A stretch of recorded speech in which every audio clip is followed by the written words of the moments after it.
నమస్కారం. మీ అందరికీ శ్రీరామనవమి శుభాకాంక్షలు. ఈరోజు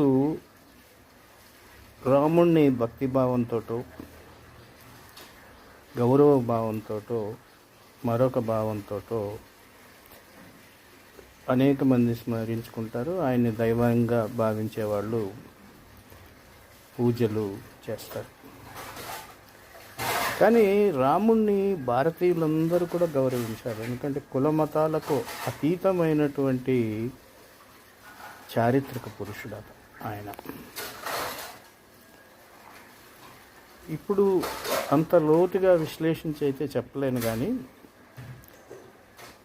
తొలి ఆది మానవుడు లేదా సంస్కరించబడినటువంటి మానవుడు భారతదేశంలోనే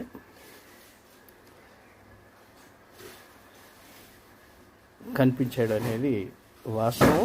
అట్లాగే మానవ నాగరికతలో అనేకమైనటువంటి మార్పు, కుటుంబ సంబంధాలు లేదా ఇతర సంబంధాలు, జట్టి హక్కులకు సంబంధించి ఇతర హక్కులకు సంబంధించినటువంటి వికాసం రాముడి కాలంలోనే చోటు చేసుకుంది. రాముడిని ఎందుకు ఇంతమంది ఇన్నేళ్ళైనా ఇంతకాలమైనా ఎందుకు చేస్తారంటే దాని వెనక మత కోణం లేదనేది చాలామంది ఆలోచించాలి. చారిత్రక కోణం మాత్రమే. మీకు రాముడు మానవ అన్వేషణలో అనేక ఆవిష్కరణలు చేశారు అంటానికి ఒక నిదర్శనం ఏంటంటే, నదీ తీరంలో మనకి ఇప్పటికి కూడా పక్కనే నదీ తీరం ఉంటుంది. గట్టునున్నటువంటి భూమి సేద్యానికి పనికి రాకుండా ఉంటుంది. హల్యం అంటే నాగలితో దున్నేటటువంటి భూమి.